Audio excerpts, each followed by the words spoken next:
Welcome to Fighters Drinking Coffee. We're here with Asim Fayyaz, the owner and head trainer of NoVa Barbell Club in Chantilly, Virginia. He actually specializes in athletes, specifically grappling athletes. And some of them are some pretty high-level guys you might recognize the names of, but we'll get into that. Thank you for being here with us today. Appreciate you guys for having me, man. This is gonna be a lot of fun.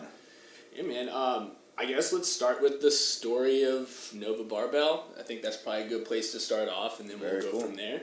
Yeah. So NoVa Barbell was originally probably like more than 15 years ago, as a club of lifters. Where I grew up in high school, it was a garage gym, and we had a bunch of lifters that would come by.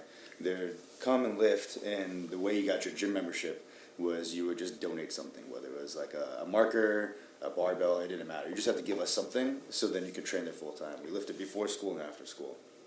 And then after school, after I graduated high school, got introduced into the industry, started working under a supplement company where I also did nutrition for Fairfax County high schools. After that, I got into the PT world, and then in tandem with that, got introduced to jiu-jitsu, and got an opportunity to open up a small little wing on the side of a gym out in Chantilly. Silverback Academy was the name at the time, changed to Ascend. And I started working with athletes there, really wanted to spam and learn more about training jiu-jitsu, so I took on a bunch of free clients up front. So my first few years, I just did a lot of free training, just so I could get as much volume as possible. Fast forward, we're almost 13 years later, and that's been my number one specialty since, is grapplers. And now we're entering into the MMA world because we got some MMA coaches under us, but jiu-jitsu and grapplers has been our main focus, yeah. Nice, man. So you kind of already went over so like, is there something that you do differently with, it seems like you started out with those grappling athletes, but is there a way that are you now doing athletes that aren't grapplers or people who aren't athletes at all? Yeah. So obviously, the grappling world is still young, and the population isn't that big yet. So what keeps the lights on is everyone else that's on the general fitness journey of trying to lose weight, etc.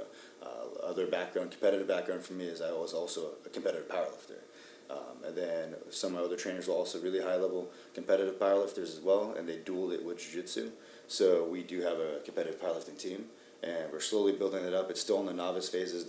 We compete probably 3 or 4 times a year as a team, and then we host 2 in-house tournaments a year, or in-house competitions a year that are free to anyone who wants to join, just to learn how to get the experience of meet day, how meet would go, etc. So yeah, we deal with a lot of powerlifters. We have a lot of people trying to lose weight, a lot of weight loss, a lot of general fitness, and then somehow, some way, I think because of jiu-jitsu, I've become the pain management guy. Backs and knees, you know. So can I ask you a question, man? Like, what does a powerlifting competition look like? Like, how does that work? Yes. So powerlifting would be like saying NFL, right? So it's the organization of itself. It's a sport, and the meet, it's generally about 2 to 4 hours, depending on the size of the meet. But you're competing in squat, bench, and deadlift. You get 3 attempts at each to put up the highest number you can possibly put up. Essentially making something called a total, which is all 3 added up. You're broken up into weight class, age division, and then also if there's any like impairments, like you're amputee, you're injured, etc., stuff like that. But generally, powerlifting is weight, age, and then your division. So, okay, yeah, and you're trying to stack a deadlift, a squat, and a bench as heavy as you possibly can. Yeah. So like, do you get to so you have like 3 official reps, right? That they're counting that. They'll count the highest of each. So you have to be able to post up one. So how it used to be is if you couldn't put up one and you failed all 3 attempts of a singular lift, you were just DQ'd. They've changed that now. So they allow people to compete all the way through because you paid to be there. Yeah. But you won't post up a total. So they'll take your highest number from each, and then they'll put those together, and then based on that, in relation to your weight, they'll give your body weight. They'll give you something called a dot score. Essentially, it's a ratio, and it's right now it's the only current fair way to compare a heavy lifter to a light lifter based on ratio lifted. To kind of give you like that pound per pound. Yeah, essentially telling you who is the best lifter there. Right. So dot score. So at our gym, we have something called the Strong AF Club. Strong AF means a couple things. First, it's my initials. Yeah. Second, obviously, what it means, strong. It's strong as fuck, right? Yep. Can I curse on this? Yeah, Yes. definitely. Oh, yeah. We got the explicit. As long as it's tastefully done. Yeah, excellent. Yeah. You can just spam like fuck. Even though I just did, it's not gonna. That's okay. It's an example. It's fine. Just you use it when you use it correctly, which you did. Yeah. It's an Anyways, exclamation. you were saying, man. Strong AF. You were saying. Yeah, so then and then it's a club. So essentially, once you enter into that and you get invited into it, it's kind of like Knox, that combative club. Once you get invited into it, you get a bunch of free swag, and then down the line, we're looking at discounts and added value to those members as our gym grows. But it's based on your dot score. So that way, anyone has a fair chance of hitting it, and the dot score is high enough that the average person isn't just going to walk in and hit it. It's a challenge. You have to work for it, but it would be the equivalent, I would say, it was like 4-stripe blue or getting to your purple belt. Like pretty dangerous. Yeah, pretty dangerous, but like you're not winning records. Right. Yeah. Now, can I ask you, for those sorts of things, is it like your bench should be 1.5, and I'm just 1.5 body yes, weight, I or your get this deadlift should be 2 point whatever? I get this question so many times. No, so generally speaking, if you Google how strong should I be, it's gonna say 2 times your body weight squat, 1.5 times your body weight deadlift. Bench press, and like 2.5 to 3 times your body weight deadlift.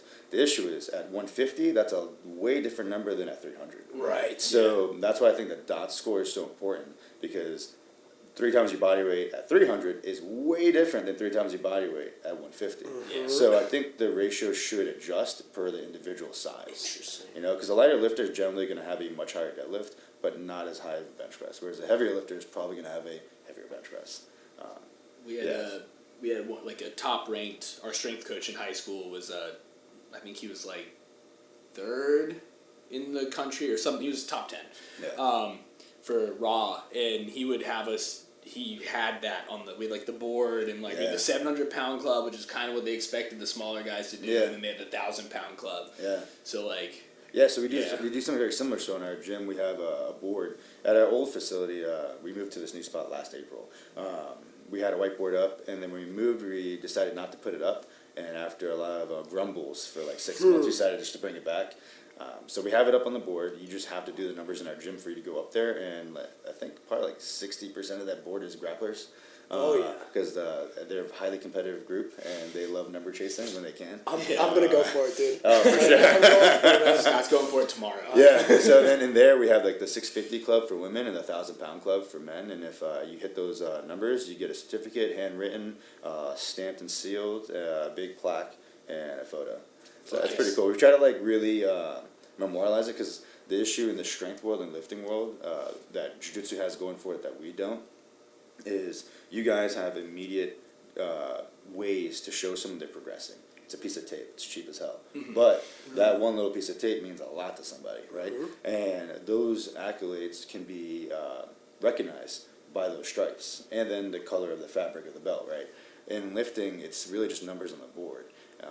But as those numbers climb, they come, as you guys know, if you've been lifting for a while, it doesn't come as quickly. When you start, everything comes fast. Yeah. Then as things get slower and slower, so we try to find ways to keep people engaged and excited and have always little mini accolades they can work towards, kind of like achievements in a video game. You have the main campaign you're going for, but there's always a side quest that kind of help you get those dopamine hits to stay on track. So I was trying to find a way to bring what I saw in the jiu-jitsu world into the lifting world to kind of mimic that, if you will. Yeah, that makes sense. I got a question. So, like, dude, without spilling the secret sauce too much, I'm curious if you can, like, speak to what about your, let's just call it, like, general, it's like lifting or strength for grapplers. Yes. I'm sure there's, like a proper brand for that or product name, but, like, I'm curious, I guess, one, what are you calling it so I get that accurate? Strength and conditioning for grapplers. There you go, strength and conditioning for grapplers. And then, two, like, what makes it for grapplers? So, Like different for like your powerlifters or general athletes or whatever. Perfect. So the first thing someone asked me this like 2 weeks ago. They're like, what makes you different? And I told them I'm not gonna put you. I think I actually said this to you on the phone. Yeah. I'm not gonna teach you how to put your leg behind your head, nor am I gonna decrease your 40 time. But what I am gonna do is help you build a suit of armor that's gonna make you feel great on the mat and resilient. Injuries are inevitable in a sport where the objective is to joint manipulate and or strangle your opponent. So injuries are gonna happen, especially when you got late tappers. So our objective is to create resilience in those individuals so we can minimize damage from the inevitable injuries and or make it less likely to happen. Also, when you feel good and you look good and you are imposing, it definitely helps on a mat, especially in the era of no-gi right now. And I think having a high strength ceiling and high potential, so like your cardio brings your floor up, your strength brings your ceiling up. Having a high strength ceiling isn't necessarily the most important thing in jiu-jitsu, but if you can sit and coast at 70% RPM at all times, but your 70% feels like everyone else is 90, they're going to gas and fatigue out way faster than you will just because your potential is so much higher. You have those gears, you just don't have to go there. So the question is, what is the difference between grappling or training for grapplers versus for powerlifting? With powerlifting, the main objective is get your squat, bench, deadlift up. Be as technically proficient as you possibly can, and only choose accessory movements that will bring up either the attributes that you need to be successful in that specific lift, or the muscle groups that are weak to get you up in that specific lift. However, top end strength isn't always the weakness for a grappler. When I look at a grappler, I look at it like I grew up a gamer. So I look at him like a video game character. And you got your strength bar, agility bar, endurance bar, and once you start getting to the masters divisions, right, after 30, that's where your isometric strength and muscular endurance really matters, because you start losing some of that power and explosivity. So we need to offset that with that quote-unquote old man strength, where we have that isometric ability. And honestly, I think isometric strength and cardio is the top two attributes most grapplers should have, outside of mobility. If you don't have mobility, you just don't have access to a lot of the techniques you need to be doing. So I'd say for grappler, identifying where they're lacking and then building them up based on those individual attributes and not being married to a singular implement. A powerlifter, you're married to the squat, bench, deadlift. You got to be touching a bar at all times. A grappler, we may not touch a bar for like 6 weeks. It really comes down to the individual, their phase, competition, and what that person needs. So like, for example, on our app, we have the Jiu-Jitsu Strength and Conditioning program. It's our number one subscribe to app program right now on the app by and large. Part of it is because it is specific for grapplers, and that's my main forte. The other one is really funny. It's our number one weight loss program. I had a weight loss program. It had the whole macro count and everything in there, but more people saw weight loss in the jiu-jitsu one than they saw in the weight loss one. And my theory is, because I can't explain that with science, because it shouldn't have happened. But after 7 months of riding the weight loss program and having more success in the jiu-jitsu one, almost no matter what someone did with their diet, as long as they weren't being an asshole with their diet, they would lose weight and get lean. So my theory is, because there was no marriage to a singular modality of training, we took him into styles of training that most people never experienced in their life. So it's a forced adaptation that you don't already have going into it. For example, our first phase is heavy isometrics. Cardio is mainstay no matter what. Like, once you're with us, you can never escape cardio. That's always going to be a thing no matter what the goal is. If you're a powerlifter, you need great cardio. If you're a grappler, you need even better cardio. You need to be in well-conditioned shape to be able to do workout after workout after workout and recover from it. For a powerlifter, you need to be able to do set after set after set and not fade away in a session.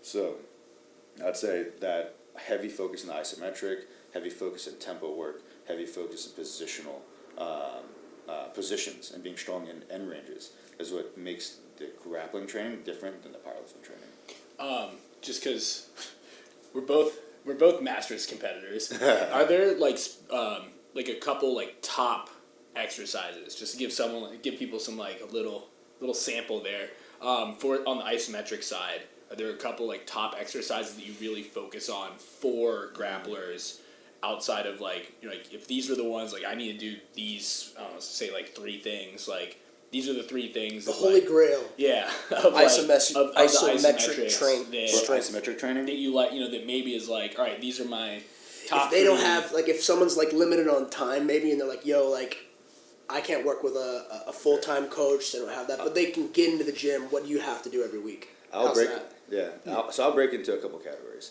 because I think we can answer it through different modalities, and someone can just piece together their own program if they wanted to. Yeah. Is as we age, because we also want longevity, right? As we know, you look at a room full of black belts, you'll see a room full of injuries. If you look at a room full of black belts, you'll look at a room full of injuries. There's a lot of longevity in the sport, but there's also a lot of injuries that come along with that, right? The body gets torn up, your hands get mangled up, etc. So for me, I would say, as first and foremost, longevity. So as we age, we lose the ability to decelerate, jump, and articulate. So we lose the ability to jump, so people stop jumping, jump roping, and stuff like that. Be able to decelerate, slow down, acceleration, or jump off of something. And then the ability to articulate their spine.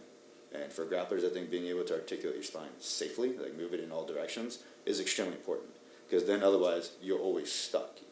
If you get put on your back and you have no spinal mobility, I mean, You're not going to hip escape. Yeah, You're not going to there's move. no hip You're just escape. going to freeze. Exactly, because all you have to do is control your shoulders now. Everything's in your control.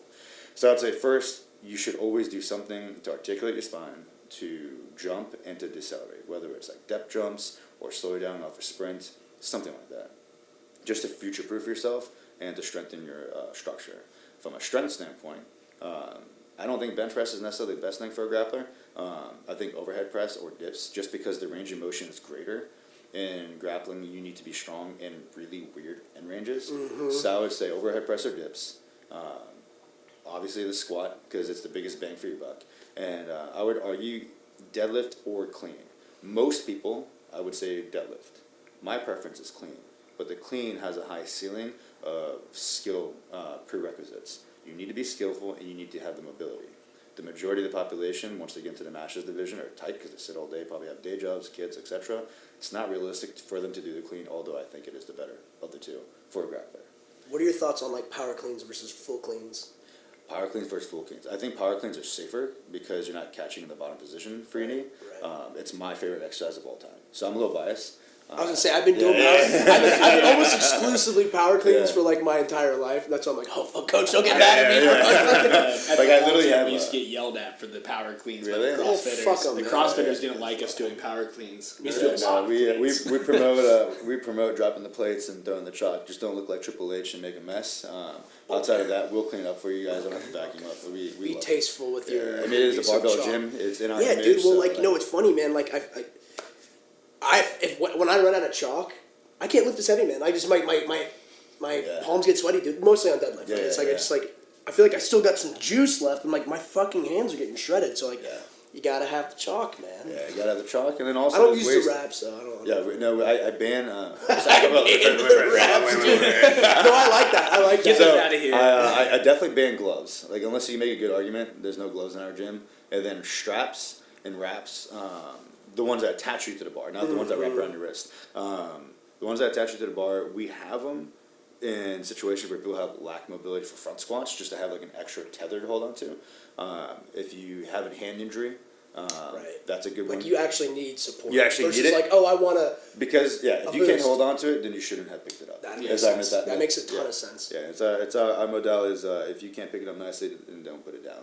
If you can't put it down nicely, don't pick it up. And if your hands can't hold on to it, you probably shouldn't have picked it up. So get your hands strong. I think the things that attach you to the world, your feet and your hands, should always be trained at all times. They should be strong at all times.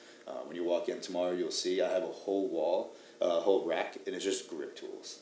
Okay. Yeah. Okay. There's a weird crossover between strongman and jiu-jitsu. I was gonna ask you how much you love the world's strongest man, dude. It's literally top of my mind. So one of my trainers is a competitive strongman competitor Nice. at the divisional level. He has 11-inch hands. He is an absolute unit. And then one of our competitors, he is a purple belt from another gym in Chantilly, but he's also a competitive USAPL powerlifter, Cool. Masters division, and former strongman competitor. So he gifted us a lot of strongman tools. I want to pick up an Atlas stone when I'm ready. So we have sandbags. All right. So the reason I did the sandbags is I have 2 bags. Because the bags kind of move more like your torso. The stone has no give, and you're not going to ever grab someone that has no give in their torso. The big bag's 152, so it's a little bit more like picking up a male. And then the other one's, I think, 99, 97 now. So that one's for the females, the other one's for the men. So they can pick that up, and we can do a lot of body lock mechanics. I like that. And carries. I like that. When I get bored, dude, I'll pull up like on YouTube. It used to be on YouTube, and I hope it still is. But they have like 70s and 80s World's Strongest Man competitions, like with the best like dudes. Marius Pujanowski Yes, and all those yes, guys. Yeah, like the goats, Kazmaier. I love those. When Kazmaier's traps are behind his head. Yeah. Those were the best. Yeah. Anyways. I work in brewing, and we have like all the kegs, and so not as much anymore because I work on the management side. But I used to do like a lot of like keg lifting, like when I was waiting for processes. I used to just do all the keg lifts and stuff like that. So I coached I coached a strongman comp last year, but when he was competing, I was handling him there, and they're doing keg tosses. And They throw them over the bar. oh my god, that thing is wild. I went to go grab one of those things to go throw it, and like I have a fairly strong deadlift and grip. Yeah, You're being like, nah, being it's 5'8" and doing that was not That's it. It's an awkward it's an awkward thing to lift because of like it's already pretty tall, but then like you grab it in like a awkward position and like So that was exactly it. Like I'm not not necessarily the tallest man in the world. I'm not vertically inclined, but they're all taking it, swinging between their legs like a kettlebell swing and throwing it over their head. I wanted to go swing it and just hit the floor because I did not have enough clearance between me and the floor for it to get under me. So that was. I would think they would have to like kind of. I guess you said like taller dudes that can get that momentum or whatever. Like I don't know, the velocity gets built up as they pull it. But I would think they gotta like lean back and not blast their face. Oh, yeah, you gotta throw it up over the bar You gotta usually. throw it straight up and over. And then they keep increasing the height as you Yeah. keep hitting the goal. The weight. Oh yeah, that too. Yeah. That's what it is. Yeah, Excuse me.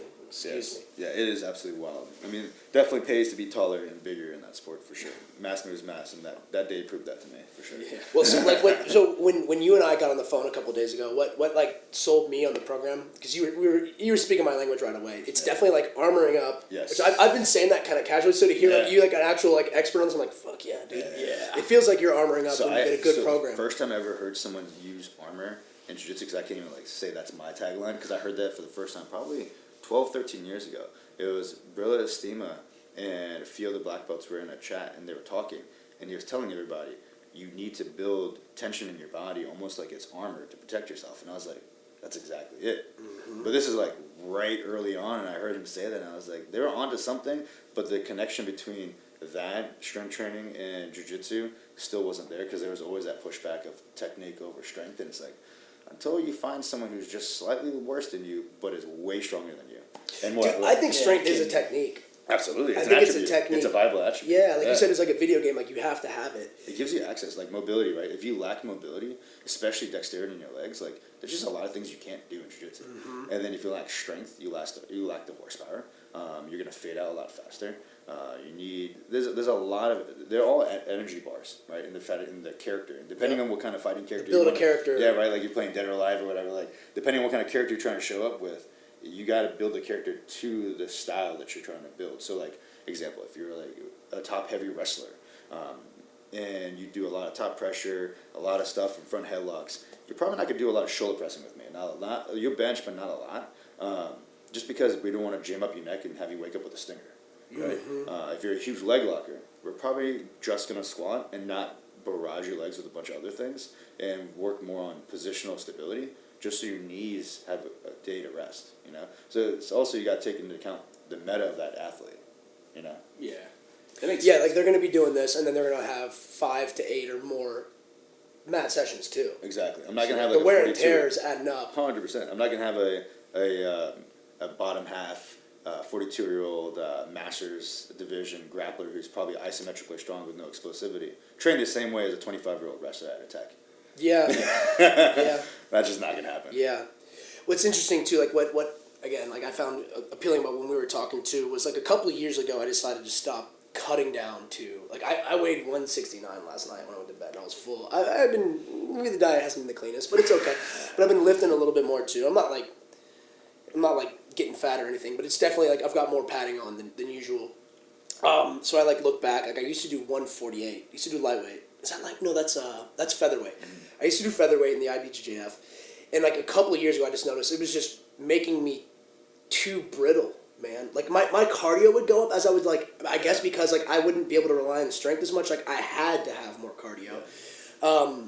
But I was getting dinged up a lot more. Like I wasn't armored up. Yep. I could get like, I wasn't getting as tired, but I felt, and then we wrestle a ton at District Martial Arts. So within that there just has to be explosivity. Mm-hmm. So I would get moved around a lot more because I was a little bit lighter. So just like less mass getting pushed around. I'd be more durable. Like I'd get back up a little bit more, like more quickly. Like I was able to bounce on. My athleticism was still pretty high, but I just wasn't as durable, and I wasn't like after I would do a cut to 148 and like whatever, like the week or two after that I'd get back up to like the high 50s or like low 60s. Usually that's mixed in with like more eating, more lifting in that period.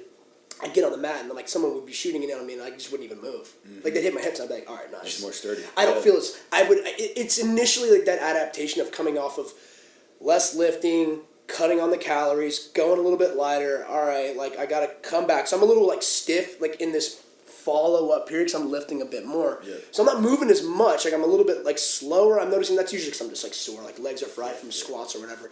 But I always notice a difference. Like if me and some guy who's a little bit bigger than me, he shoots in. I'm like, all right, well now he can't move me. Sweet. Yeah. So I can recover. I actually don't have to use as much cardio. Yeah. Because like you said, like it's just like my baseline.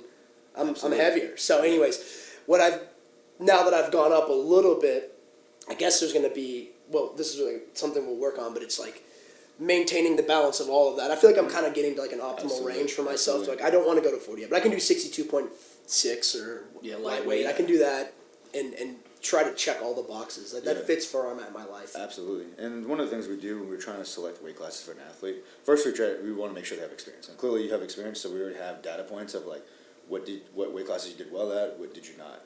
And the difference in jiu-jitsu and powerlifting is I'm short, so I walk around like 202, 200. I'm short for powerlifting. No, I'm tall for my weight class in powerlifting. I am short for jiu-jitsu. Got it. For my height. Got So we want to look at, okay, stature-wise too, how do you size up to everyone else? What weight classes are you doing well in? And then what weight classes how do you size up with everyone else in that weight class? And then also, frame-wise, how do you feel? I think the biggest issue people have, and I see it a lot I don't see it only in the grappling world, but I definitely see it in the grappling world because that's what I'm immersed in right now, is when people cut, they lay off the throttle on lifting and they focus more on cardio. And they rely on the cardio to be the reason they cut. That is a death sentence to your gains. Because now the adaptation to the reason you had the muscle you had when you bulked up was it was an adaptation to that lifting. Now you just stop doing the thing that forced that adaptation, it's going to regress. So your strength will come down to a set point. And unless it was super high, it's probably going to come down to a point where you feel like, oh, I don't have the horsepower anymore. I don't have. You're weaker. Exactly. You're weaker now. Yeah, you're just Put weaker. it simply, which Yeah, doesn't you're sound weaker. nice, man. Yeah, not at all. You're way weaker. I don't want to be weaker And ever. you should never, in my opinion, you should never do a weight cut or should you ever cut weight and get leaner through exercise. Exercise should never be the reason you get leaner. Exercise should be where you build your performance.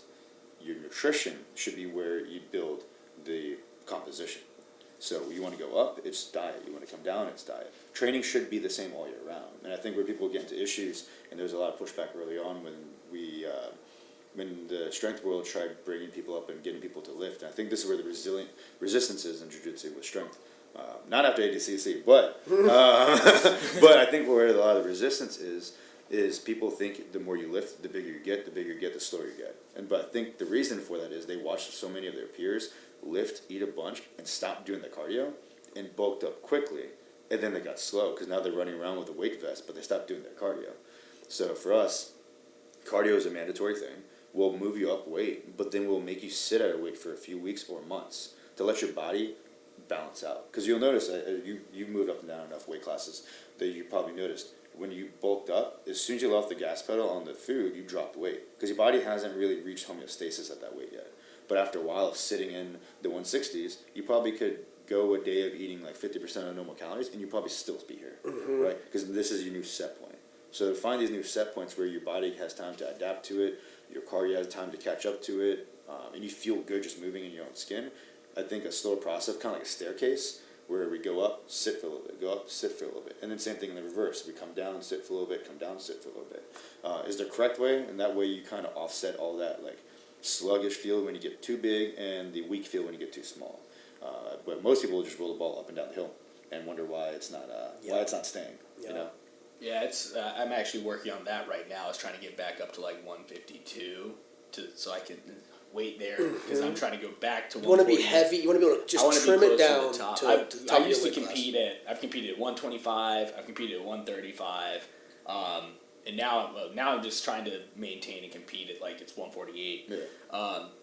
And like it's mainly because same thing he's talking about. Like I used to walk at 155 and then cut down to 135, and like eventually it was just like, dude, I'm just getting weaker doing this. Yeah. Because like we would bulk up and then it was just that big drop like for the week or two before, and then I think it kind of depends too on like what organization you're competing in too, Yeah. right? So IBJJF, your weigh-ins are right before your match. Yeah. So you better be ready to go, man. Yeah. You better be on point. It's not like because I did ADCC trials last it was like this time last year, last March in Vegas. We had day before weigh-ins.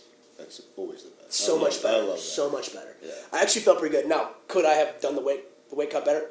Definitely. Yeah. Right. This is something we'll talk about this stuff, absolutely. right? Like let's having. By the way, like anyone listening, like having like an expert, a coach to do this is the way to go. You need another set of eyes. But anyways, that day before weigh-in, God, man, it's such a big difference. I had to cut to 45. Yeah. Because I'm not going to do 175. I don't know. We'll talk. Maybe I need to gain weight. But whatever. Like, for me at the time, like, going from, like, low 60s, high 50s, which I think was where I was at before, cutting down to 45. But having, like, it wasn't 24 hours. It's probably, like, 16 hours-ish. That's a lot, dude. That's a lot. I ate 2 or 3 times that night. I think 12 hours plus is a lot. You can do a lot with that. Like there's a NAGA happening out in West Coast right now, and they did a 36-hour weigh-in I love for the it. adults. That's beautiful. So they weighed in last night, and they're competing Sunday. I was like, if you would have just told me this a week ago, we could do so much. There's like, I was salivating when I heard that. 'Cause It could be huge. yeah, it's insane. So like for like a 16-hour weigh-in, 175, you're going to be going against guys my size, my weight class, because that's where I would cut to. That's right. I'm sure you guys know one of my clients, Cam. I mean, Yeah. he started with me at 155. We bulked him up, and then we've been together over 3 years now, and super meticulous at his diet. But he will walk around sometimes at 202, or we'll bring him down into the 180s. And all the comps this year are 83 kilos, so it's just makes no sense to go that much heavier. But yeah, he still walks around like 190. Is he going to do 77 for like the actual? Because those are for 83 kilos is for the Yes. opens. They have more weight classes. 88 is probably like guys like who are like 215. Yeah, they're all huge, man. 250, And they're all not only they're 220 huge, maybe? they're tall. Like Yeah, they're big, their body type's structurally, big. they're just tall. He seems like he's going to be a dangerous guy at 77. Absolutely. I think he's going to do very well there. Yeah, and Sam, another one, trying to bring him up too, get his size up. He's a 175er, 177er, but we're trying to get him even bigger, so when he cuts down, he's more filled out in his frame. He's filled out, dude. I saw him like a week ago, man. Yeah, he's looking good. He looks He's great, on a cut, man. He's on a cut right now. He was telling me he looks, yeah. but he looks big, man. Like he's. Yeah. I've known him since he was like a teenager. Yeah. And dude, he's I love that guy. husky now, man. And like he's a hoss. Awesome. Yeah, awesome energy, always focused, and the thing is, like, you just tell him to do it, and he's like, yeah, I'll do it. Yeah. Like, yes, sir. Okay, Yeah. go. So he's on a cut. We're getting him diced up right now, so that way we can set him up for a bulk, because we're trying to build him up, but we need his composition to be at a certain point, so that way we can actually see where the weight's going correctly, and he's not weighed down on the mats, because muscle moves bone, not fat. So the slower we can bulk, the better. That also means the leaner we can be. But if someone isn't already lean up front, that's just weight, especially when you're in the competitor. If you're not a competitor, disregard what I'm about to say. But if you are a competitor, the added body fat, unless it actually helps you with your energy and like hormone balance, having all that extra body fat just puts you into a disadvantageous position against someone who's leaner, because they're just going to outsize you and size doesn't always correlate to strength, but they will outsize you and generally outstrength you in that same weight class. Right? You want to grow out of a weight class. Right? You don't want to you want to keep cutting into a weight class until you literally just can't anymore. Like you're just too big to do it anymore. And that's what I try to get with these guys is over time I want them to be so developed that one, they don't lose their mobility, but they can't cut into those weight classes anymore. That's the only time I'll be like, let's go up a weight class. Unless there's money on the line, let's not do that. That changes things. That changes things for sure. Yeah. Until then. Yeah, until then, you wanna go into the most competitive weight class you can be in, especially as you go up the belt ranks, and then until you just can't. Until it just becomes like, it's not worth the health toll to do this, or it's just too strenuous. It will take too long. So that's generally how I like to approach it with them. So Sam's gonna be an interesting one. He's already getting shredded quick. Yeah, he looked lean as hell when I saw him. Anyways, traps were huge, delts were huge, chest was big. Yeah, He's got big legs. That's only 2 lifts a week with 1 conditioning day. There you go. Is that generally? I guess it probably depends on the athlete, like how much lifting that you actually put on them. Yeah, that's actually definitely something I want to hit on today. Is like frequency of training for a grappler comes to a couple factors. First, let's talk about competitors. How frequently are they competing, and then how frequently are they training? You're training. Think of it like recovery points, right? You only are allotted so many points a week, depending on your genetics, your age, your nutrition, and your sleep and your stress management. Your body is rewarding you with X amount of points to spend every week. It's like a currency. So if you're spending 80% of your points on the mats, you're only left with 20%.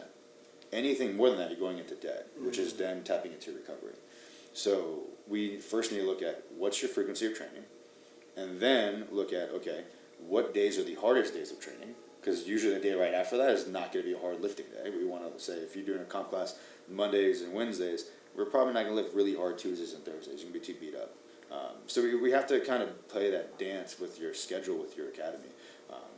So we look at the frequency, then we put that in. The general gist of what I'm finding with most competitors is 2 to 3 days of strength with 1 to 2 days of conditioning. But those conditioning sessions are very short. I don't like long workouts for grapplers. I like them 30 to 45 minutes. For the ones who like to bro out, I'm assuming that's going to be you. It's going to be over an hour probably. You'd be right. Yeah, most of our grapplers, when they come to our facility, not all of them come to our facility. Like 83, I think now, 84% of our athletes don't actually live in the area or come to our facility. But the ones who do come, if they're there for over an hour, it's because they're hanging out, talking with somebody, catching up, right? But if you buckle down, do the workout, 45 minutes easily. So 45 minutes, 2 to 3 times a week, one interval day, one long distance, kind of like zone 2 recovery day. So you do like remote coaching for... The majority of my business is remote around the country. We have people from California all the way to New Zealand. I have 2 black belts in New Zealand. I'm trying to build up a client base in Dubai right now. My brother's out there. He was the second trainer in our family, so I'm the youngest of 5. So yeah, he's over there. I'm trying to get him to do this over there, so that'd be fun because jiu-jitsu is very young over there. So we're trying to build up over there. So we have a couple in Dubai. Right now, I think I only have 1 in the UK, 1 in South Africa, and the majority are here in the U.S. I have a handful in Canada, and I have 2 in, I think it's Ecuador? Yeah, Ecuador. Wow. Yeah, it's been nuts. I think International. I think the Gulf states are throwing money at people to start doing a lot of martial arts. Yes. So like they're coming up with like programs where like I had heard a little while back they were like coming up with I thought they were state programs. I'm not sure what exactly it was, but they were tossing money at black belts to move over here, start teaching, become full time. They were throwing money at guys who would win like UAE, JJF tournaments, like a lot of money. A lot of them are getting pulled like 6 over there. figures to win like a tournament. I could be wrong, but I think Nogueira got pulled out into UAE. Yo, he's out there. He's got one of the big yeah. ones in Dubai. Yeah, so I definitely want to go out there and visit. I'm going to go there at the end of the year, get some training in, and then try to just build connections over there with the academies. Because one of the things I want to do is help them, obviously, with their clientele and their strength and conditioning side, but also from the business side of like client retention and how do we build a community. Because I think the number one killer of all sport, all service-based fitness academies, so whether it's a gym or jiu-jitsu, martial arts, is the community side. So if we can really build and solidify a healthy community and a community structure, then we keep clients around for a long time. Yeah, you got to give them that extra thing to like that they feel like their money is important, like that they're supposed to be there versus like just I could just get the same thing somewhere else because there's no additional thing. Yeah, you have to give the added value, but you also have to have the differentiator. I mean, why would someone come to you versus someone else? And this is something we have a staff meeting every week, and I always tell everybody, we're not in the business of fitness, we're in the business of experience. It's if someone gets off work and they look forward to coming to your facility, you know you did something right. Mm-hmm. If they come to your facility and they leave feeling so good they can't wait to come back the next day, then you know you did something right. Mm-hmm. They can train jiu-jitsu anywhere. They can hit a barbell anywhere, right? There's gyms you throw, and especially in this area, you close your eyes, throw a rock, you can hit a gym. That's right. Of some type. So why yours versus someone else's? It's that experience and that community. I think that's what a lot of these organizations like F45, CrossFit, and all this stuff did really well. Mm-hmm. Was they doubled down, tripled down on the community aspect. And they do so well at building it and keeping it. Yeah. Yeah, it's a big differentiator. Like you said, it's like an intangible thing that creates a stickiness. It's easier friends. Yeah. Like whenever I talk to someone who's, and this is usually true for like folks who have done some training in the past or whatever, brand new people too who don't know anything about, who are like a raw white belt, because you'll get both. Yeah. Just using like the martial arts framework, but the first thing I tell these prospective people when they come in, amongst other things, is that like do you come into the room, see if you like the community, see if you like the coach, and ask yourself like, these are the type of people I want to hang out with. Yeah. Because you're probably going to. Absolutely. And then that I don't know. I just kind of do that off the cuff, but I mean it. It's like the very first thing I tell people, like, do you want to be around these types of guys? Because these are the dudes who are going to be in here trying to like squeeze your neck. Yeah. Like it becomes intimate really fast. but you'll meet like lifelong cool friends that Yeah. you'll get really close with, and that's what you want. Absolutely, and I think from a consumer standpoint, it's super important to vet that out. But I think from like the owner standpoint on our end of the fence, it's important to be able to protect that, right? It should be something that shouldn't be said. We shouldn't say yes to literally everybody, because if personalities clash and it kind of messes with the feng shui, I think keeping that culture healthy and safe is should be like top priority. 100%. And it's one of those things we tell people all the time. It's like, well, like I said to you on the phone, I wasn't even joking about it too, about the dog thing, where like if you're not good with dogs, you can't be a member. Yeah. You can be a member. You can be a NoVa Barbell client. You just can't be a member of our facility because the dogs are there all the time. They're on the team, man. They're on staff. Yeah, they're literally on the You website. can't clash. Staff You can't members. clash with the staff members. But it's like it's one of those things where I realized I was like we pride ourselves in really pushing that, because my first client 15 years ago is still my client. So most of my OG adopters early on are still my clients, and that's culture is so important, and letting them help with that, because they were there at the beginning. Be like, hey, so what direction should we go in? So a lot of the different pushes, like there was a big push, like do we really double down on the jiu-jitsu side? What we ended up doing was bringing out multiple coaches, so now every coach kind of has their focuses, whereas mine is the strength and conditioning for jiu-jitsu. We have a guy who now runs the whole powerlifting wing. We have a guy who does the Muay Thai stuff, etc. So that helped a lot, so that way we didn't dilute the product. Yeah, I like that. I mean, I've had to personally remove people from the community. Like it was not, it wasn't something that I thought I'd be doing a lot of when we first launched the gym, but as time has gone on, I don't know, I've lost track of how many times it's not a crazy number, but it's enough that like you have to do it. I mean, especially when you start getting to like the bigger numbers like you guys are at, like a larger academy. I mean, it's inevitable. Not everyone's gonna get along, and you kind of have to play a little bit of politics, right? You kind of be neutral ground, but at the end of the day, you still need to protect your child, which is the business, right? That's the company and the people there that are supporting it, because at the end of the day, they're the reason why you're able to do what you do. So if you can protect them and protect the culture, then yeah, you guys are gonna thrive. Yeah. I've always been adjacent to it,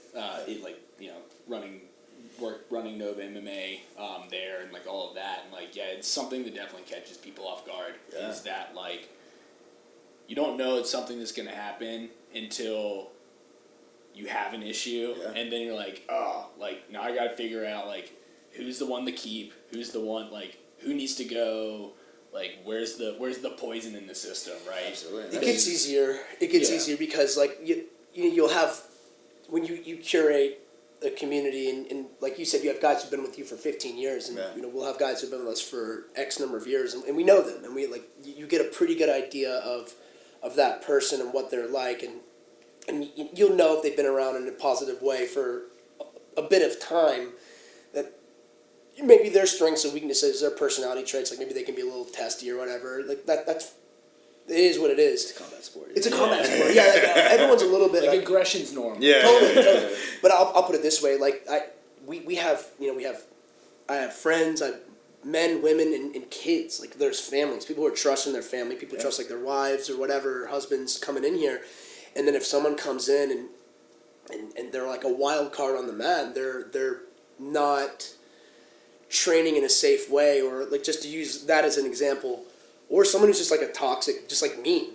Who's just kind of like a wild, like if it's not going to work, like you identify it. And I actually have done this kind of recently, where you have to give someone like a binary. It's like this, or it's you're either going to do it, you're going to comply, or you're not. Yeah. And it's like it sounds kind of strict. It is strict, but that's just the way it is. Sort of like you're going to have to adapt to this. It's like we're not asking for anything crazy. It's like you just get along with people. Like use discretion. Be a smart person on the mat.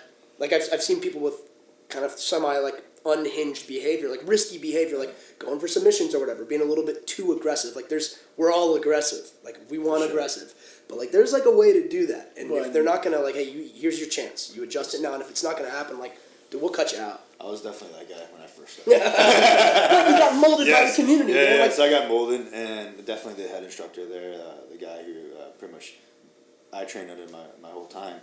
He essentially helped me mellow out and everything. I mean, you're 21, angry, and like 210 pounds powerlifter. Like you're like all. You're a dog. Yeah. You're a dog. And I just want to run my head through things, and that's. But no, I think being able to identify that, and then also giving them the opportunity, because sometimes people just don't know what they don't know, and they don't realize how they're being perceived. So my general, because with jiu-jitsu it's a lot easier, right? because you can just observe it literally right there, or sometimes you feel it. But like in our gym, the way we kind of, my first radar being is if we do a community event, we do one every Friday night. Like last time we did a game night till almost midnight. And so we do a game night every Friday night, and then we do community events every month. We get people together and they all hang out. And my mindset is, if I hesitate to invite you because someone else who is there, there's something wrong there. I need to investigate. It's a red flag. Yeah, I need to investigate that. That's usually where I'm like, okay, I need to investigate this, because I want to have a community where I don't have to consider who I'm inviting. I just invite everybody. Yep. If you want to show up, come by. Everyone there is someone I would hang out with for sure. But obviously, as things get bigger and grow, that gets more and more difficult.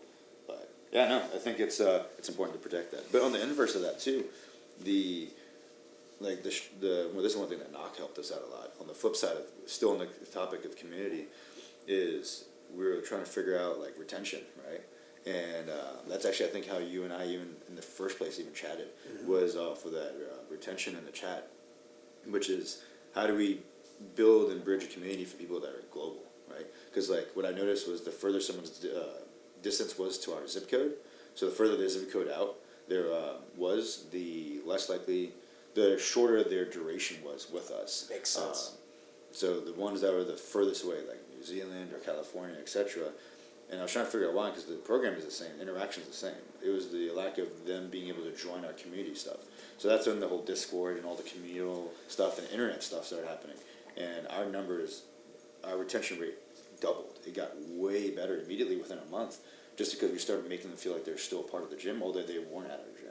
That was huge. That's huge. That was really hard, though. The game night's a cool idea too. Yeah. I love that for Yeah. like, because I mean, these dudes got an Xbox or whatever you're doing. Like, Exactly. they can log in from anywhere. Exactly. That's a cool idea, man. Yeah, it was difficult because I'm not the most tech savvy guy, so navigating that was difficult. But I'm lucky I'm married to it. Yeah. But once we did that, it was great, and that's the whole point of like doing these podcasts and trying to be more out there. Because like, truth be told, I was terrified to do podcasts till 2 weeks ago.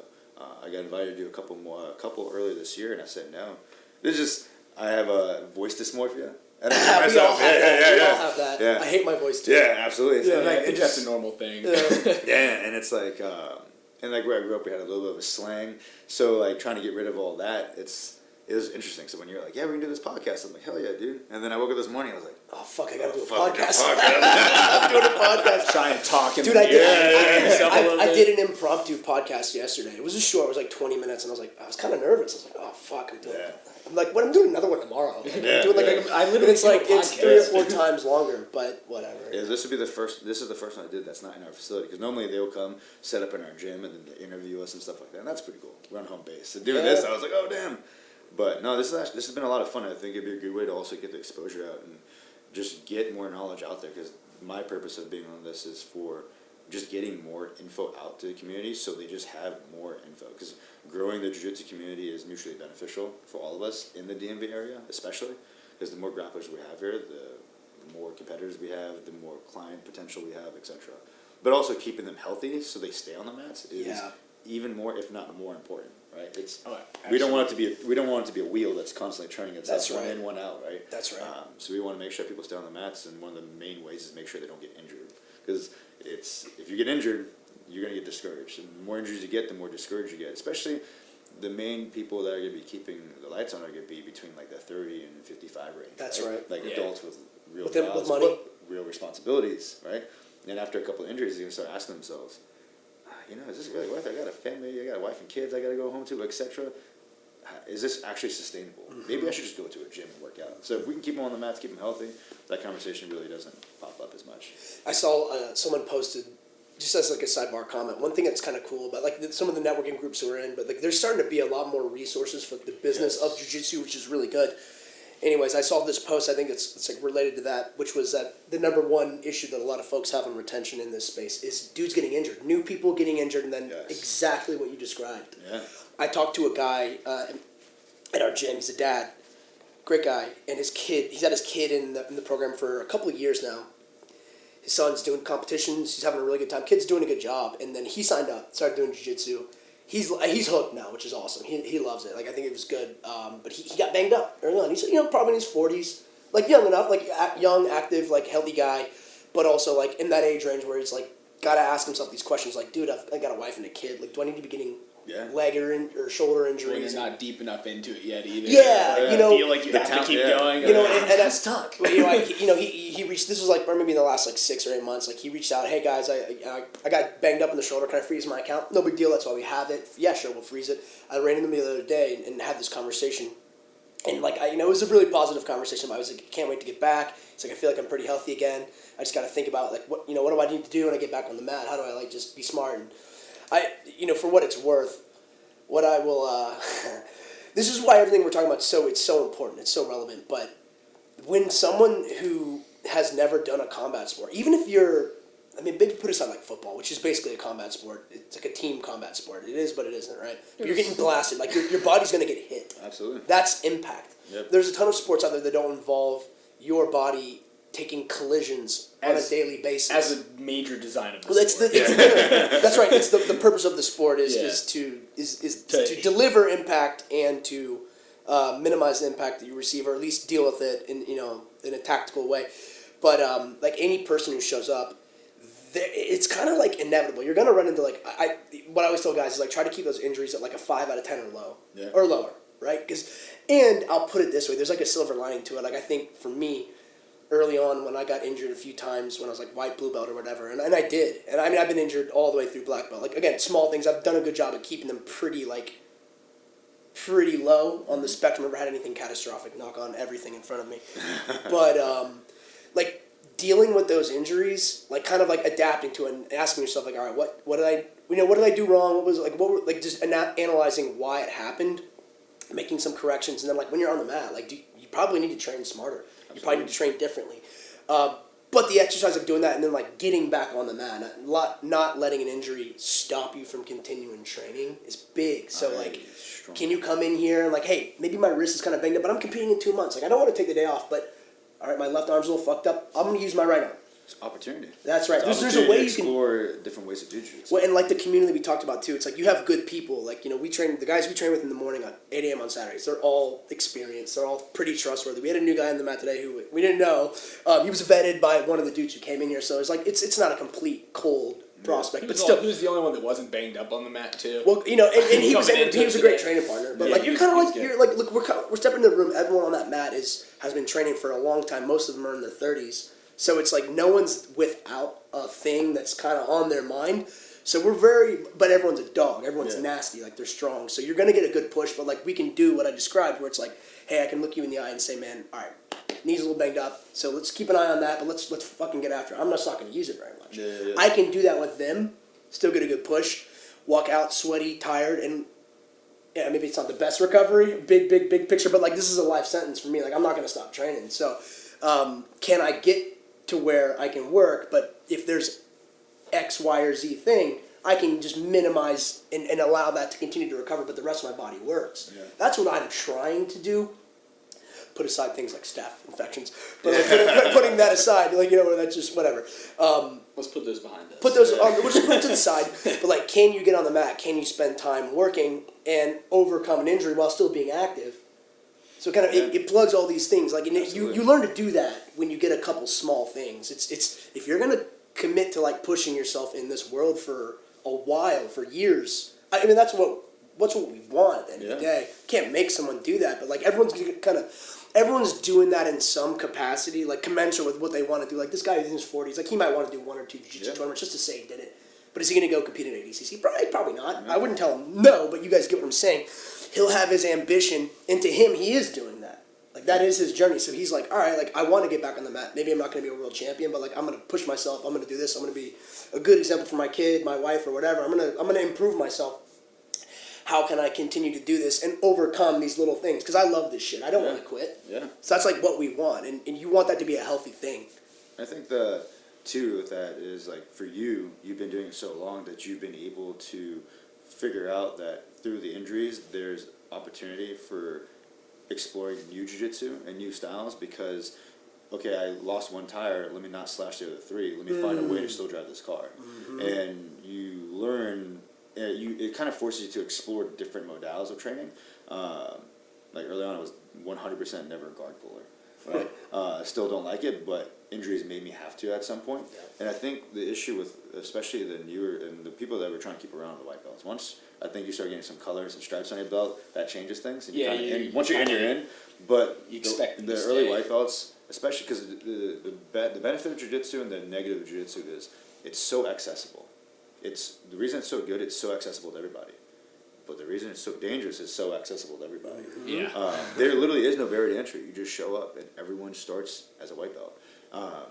So the danger there is you get a guy, right? Theory, we live in the DMV area, right? Everyone's driving to and from DC, sits there in traffic for an hour and a half, sits in his car, has been sitting in the office all day, comes, changes into his gi or his rash guard, and now they start drilling takedowns. He's never done a takedown before. He's never wrestled before in his life. Hips, ankles, and knees are tight. He takes a shot, his ACL is gone. So now his jiu-jitsu career just ended as fast as it started. I think the early education is super important and being like, one, expectation, two, let's make sure your body can just demonstrate the basic shapes you will be experiencing in the mats. Right? Can you get into these basic shapes safely and then build from there? And I think that's why like a lot of the early training, why I put such emphasis on the isometric work is like making you just hold these positions and get strong in them and own them. And understanding where your body is in space is super important. But I think that's where a lot of the big devastating injuries happen. And where the client base kind of can fall off is in those early white belts. They come in hot. They just watched the UFC or they saw something online. Their friend brought them in on a trial class. And they don't have enough reps in the weight room and or on the mats or just in fitness in general to know when something goes from a soreness to an injury, you know, because that sensation is different. Learning the language of your body is a whole art in itself, and the more you spend time trying to listen to your body, the more you understand its language. But a lot of people can't decipher the difference. I'm borderline injury, or I'm just sore. You can drive through soreness. You should not drive through potential injury. Yeah, this is starting to tear. Like this ligament's kind of finicky. You know, there's a little bit of stutter in it, and maybe I should not train on that one right now. Maybe I'm just gonna sit on my butt today. You know, things like that. So I think that early education is super important. But for like people like you who've been doing it for so long, you've been able to learn that on your own, and then now you're able to pass that lesson on to those earlier adopters. So that way they come in hot, see what you're doing, and it's like monkey see, monkey do. They want to mimic and do what the cool guys are doing. But it's like, wait. Before you start drawing the details in the foreground of this painting, let's do the background first. Let's just broad strokes. Let's just get you moving in the right direction. That's generally our coaching philosophy as well. Broad strokes, get you moving in the right direction, and then we'll worry about the details of the cues later. But if we barrage you with everything today, you're gonna get lost in the sauce, and that's how you get hurt. Yeah. We just started implementing like introductory, like this is your fundamentals class. Like, all right, let's get these new guys so they're not just getting thrown into what everyone else needs to learn. We're gonna get them in. We're gonna do like a rotate. It's just rotating. Yeah. It's like we're gonna get them on this rotation. They just come in. They do they're doing fundamental movements and all of that. Whoa. And so we have them just doing that now so that when they do go and they don't have to worry about rolling in that class, and then they can start to become more comfortable to where they can actually do stuff in the all levels class.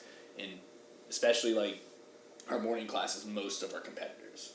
Mm-hmm. So we have guys that do come in the morning, but they don't roll in the morning because it's that's a lot to take in if you're brand new. Yep. So they come back in the evenings and do fundamentals class for 45 minutes so that they can become, get that confidence. So they do can you guys have them start do like a fundamentals for X amount of time or duration or whatever? No, we don't have. It's not like a mandatory program. It's just something that we started adding in because we noticed that we have a lot of new guys come in, and we need a way to get them on track with everyone else without having to take away from the rest of the class. I mean, we have I think we're getting close to or clearing 300 members. Nice. Like, it's That's a lot huge. of people. That's a big academy. So, it's just a lot of people to train. We'll have 20 people at a 5:30 a.m. class. Yeah. So, Yeah. you can't keep pulling those guys back for that guy who just signed up last week. So, and you don't want to take away from him, teaching him shin to shin leg entries, right? So, and I think that's the thing that I don't envy from you guys, because like for what we do, I'm gonna liken it to kind of like a Netflix show. Whenever you start with us, we start on episode 1. Mm-hmm. No matter when you sign up with us, we start on episode 1. We can fast forward, right? If you got bored, let's skip to episode 3. Do I really like this show, Breaking Bad, whatever, right? It's like one of those slow churn shows. But with like jiu-jitsu, it's a live show that's going all the time.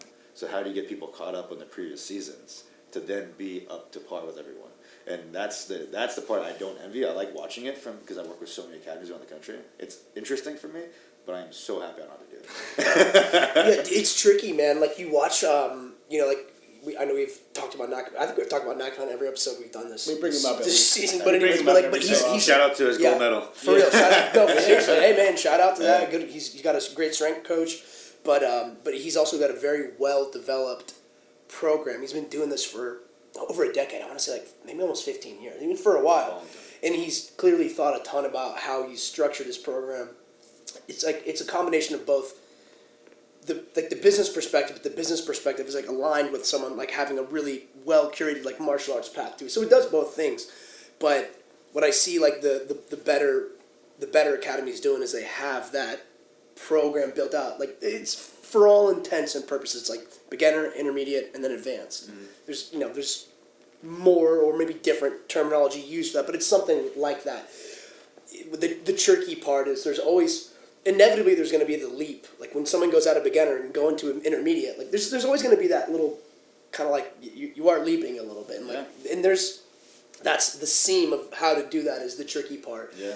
And I'll put it this way: like when I started, probably you guys too. Like, do you remember when we first started this? People just threw you in, man. Oh yeah. I remember the class was 45 minutes of just getting your shit kicked. Yes. And then 15 minutes of technique, and it was random at the end. That's right. It didn't start getting really structured, I would say, until like around COVID, post-COVID time, when like the Death Squad started doing all those structured systems, and then everyone started really adopting things like that. That's why I started noticing more pushes for the systematized. And with working with so many academies, I'm noticing more and more academies doing that. Which is cool to see because now it's becoming more structured, almost like a curriculum base, which is how the human mind works. Yeah. We don't learn in random sequences. Learning a curriculum so that way someone gets exposure to the same thing over and over again, just slightly different, is huge. It's become more professional. Absolutely. And the thing with like Knock, what I like that he's doing, and it seems like you guys are doing as well. I'm noticing a lot of the academies in the DMV, especially in our chat, are trying to do. Once again, gamers, I'm going to use a gaming analogy, is like, and I was never a single player gamer, I just started playing God of War. But it's like, you have this character, right? This new guy who just came on the mats, and you're taking him through a story, but his decisions kind of affect what things he gets, but there's still a predetermined path, right? It's white, blue, purple, brown, black, right? But with that predetermined campaign, there's things they can do that can either slow the campaign down because they went on a side quest, or speed things up, right? And I think that's what I'm seeing some of the bigger and or better academies, I don't want to say better, but the ones that are looking in this direction are structuring their curated almost path for each individual, a pipeline, if you will, are having better success with their retention because it's giving someone a story to follow. Mm-hmm. At the end of the day, you're selling them on a story, but it's their story. Yeah. Right? I think where you get a deep water is when you start making them live your story. So having them have their story, be their own highlight of their own story, and follow a path, because the reason everyone comes to jiu-jitsu is vastly different. For me, it was just opportunity, right? It was there. I was training, building a business up, and they're like, well, why don't you train? It's free. I was like, fuck it, I'll do it. Mm-hmm. Backtrack, my first exposure ever was with Dave Jacobs back in 2010. And I was right out of high school. I just couldn't afford to stay in training. But, like, outside of that, everyone comes to jiu-jitsu for different reasons. So having that, like, curated path for them to follow along is huge. And that's what I hope to do with what we're doing, to kind of tack along with a lot of the academies, is to help add more side quests and or value that person can earn along the way on that main campaign. Not deviate them from it, keep them on it, but maybe improve the experience a little bit more. Does that make sense? That makes sense. Cool, man. Are there any, we kind of talked about it earlier, but are there any upcoming projects, things that you're working on, getting ready to, so if you go on to, like, kind of plug your shit, man. For sure. So, two main ways we train currently is most of our clientele is remote, and they're either on our subscription program, so we have an app. All of our clients are on our app, and they're either following our pre-made subscription programs. And when I say pre-made, they're still live. I edit them every single week and add a new week based on the totality of data points I get from everyone on it each week. So I look at all the data points, look at how everything's going, and then I build the following week based on that. If I'm on week 100 and you sign up today, you're on week 1. I'm always 100 weeks ahead of you but I'm always editing the previous 100, if that makes sense. Yeah. And then there's what I do with a lot of the competitors and or gym owners, which is the custom, where we'll write everything to the individual, the training, the reps, the sets, the warm-up, the recovery, the nutrition, the timing, the location, etc. So if you tell me, hey, this week I'm going to be at DMA the first 2 days, and then the next 2 days at your gym, and then I'm going to be in Boston for 2 days. Sick. What gym? I'll be at the Marriott. Excellent. Your workouts will now be made exactly to that and where you're going to be, along with your nutrition adapting along the way. And then we take into account the competition schedule if you are a competitor, and we build out and taper you for each one of those predetermined. Now, the thing that we're working on right now, and we're trying to master, and I'll say enough to make it spicy, but not enough for someone to take a bite. Perfect. Is, Just keep reeling. I gotta reel them in a little Get down bit. to boosh. Exactly. So we're working on a system right now, because once again, like Knox making this big push for bringing jiu-jitsu into DMV, and so am I. And I want to bring more grapplers into the area, but also help the academies grow. The bigger you guys grow, the better you guys get, the better we get. So one of the things that we're working on is a team training, where we can acquire an entire team, train the entire team. The gym will benefit because we'll help structure the training in 2 tiers, essentially. Tier 1 is where they bring them onto our platform, and we'll manage them and then bring them into our community, where we can then help keep that client retention and help with strategy. On the flip side of that, the teams that want to go to a tier 2 level would tell us, essentially, give us their structure of how they're going to be programming for the next month. Now that we're getting into more curriculum based, it's a little bit easier. It's not like today's armbar, tomorrow's triangle, etc., etc. It's like, all right, we're in this front headlock system for the next 6 weeks. Sick. How many days a week are you really emphasizing that, and how many days a week are you holding comp class? Perfect. Here is a curated plan specific for DMA athletes. Now, anyone who jumps on board, it's a live training. Everything else was pre-recorded episodes. This will be the only live training component for a team that we all have, where whenever someone signs up to the academy, they'll also be adopted into our program automatically through their membership. So it's something that the academy's adding on. Yes, and it'll be a partnership with the academy. We'll help with the client retention. It's in our best interest to keep the client in the academy, because that's also how we grow our business.